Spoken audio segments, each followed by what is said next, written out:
வணக்கம், நான் சித்ரா. டெய்லரிங் பற்றி ஒரு சின்ன 5 டிப்ஸ் சொல்லலான்னு இருக்கிறேன். ஷார்ட்டாக முடிச்சிருவேன். ஃபஸ்ட்டு டிப்பு என்ன அப்படின்னா, தைக்கும்போது செலக்ட் பண்ண நூல், இந்த செலக்ட் பண்ணுற நூல் துணிக்கு கரெக்டாக சரியாக இருக்கணும். கலர் சேஞ்ச் ஆகும்போது நம்ம என்ன தான் ஃபினிஷிங் கொடுத்தாலும் அந்த ஃபினிஷிங் நல்லா வராது.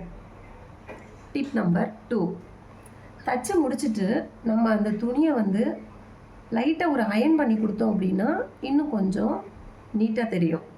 டிப் நம்பர் 4, அளவு நம்ம எப்படி எடுத்து கட் பண்ணுறோமோ, அதாவது அளவு எடுக்கும்போது தையலுக்கு அப்படின்னு ஒரு 1/4 இன்ச்சு 1/2 இன்ச்சு விடுவாங்க. ஸோ எந்த அளவில் நம்ம விடுறோமோ அந்த அளவுலேயே தான் தைக்கணும். 1/2 இன்ச்சு தையல் விட்டுட்டு, தையலுக்கு 1/2 இன்ச்சு விட்டுட்டு 1/4 இன்ச்சு மட்டும் தைக்கிறோம் அப்படின்னா அந்த இடத்துல மிஸ்டேக் வர அதிக வாய்ப்பு இருக்குது.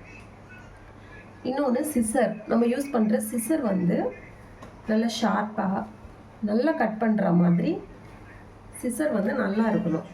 ஏன்னா அது பிசுறு வர மாதிரி கட் பண்ணுச்சுன்னா அதோட நூல் இழுக்கும், அந்த மாதிரி சின்ன சின்ன பிரச்சனைகள் வரும். ஸோ ஃபினிஷிங்கும் நல்லா இருக்காது. 5வது டிப் என்ன அப்படின்னா, மார்க்கர். நம்ம யூஸ் பண்ணுற மார்க்கர் ரொம்ப ஷார்ப்பாக இருக்கணும். தடியாக இருந்துச்சு, அந்த கோடு லைன் ரொம்ப தடியாக வருது அப்படின்னா நம்ம அளவு கட் பண்ணும்போது அதில் அளவு சேஞ்சஸ் ஆக வாய்ப்பு இருக்குது. ஸோ அதனாலேயும் அளவு மாறும்.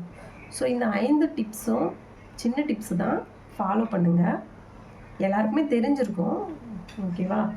இன்னொன்று எனக்கு மனசில் தோன்றது என்ன அப்படின்னா, பெண் குழந்தைகள் இருக்கிறவங்க குழந்தைங்களுக்கு தையல் கற்றுக் கொடுங்க. ஃப்யூச்சரில் அவங்களுக்கு யூஸ் ஆகும். இந்த காலத்தில் பெண்கள் ஃபேமிலியை பார்த்துட்டு வெளியில் வேலைக்கு போயிட்டு வர்றது ரொம்ப ஒரு பெரிய டாஸ்காக இருக்குது. ஸோ அவங்களுக்கு வீட்டில் இருந்து பண்ணுறதுக்கு இந்த மாதிரி வேலை ரொம்ப கை கொடுக்கும்னு நான் நினைக்கிறேன். என்னை பொறுத்தளவில் பெண்களுக்கு பெஸ்ட்டு ஜாப் அப்படின்னு சொன்னால் ஒன்று டீச்சிங் ஃபீல்டு, இன்னொன்று ஸ்டிச்சிங். இது உண்மை, இது சரி அப்படின்னு சொல்கிறவங்க ஒரு லைக் பண்ணுங்கள், ஒரு கமெண்ட் பண்ணுங்கள்.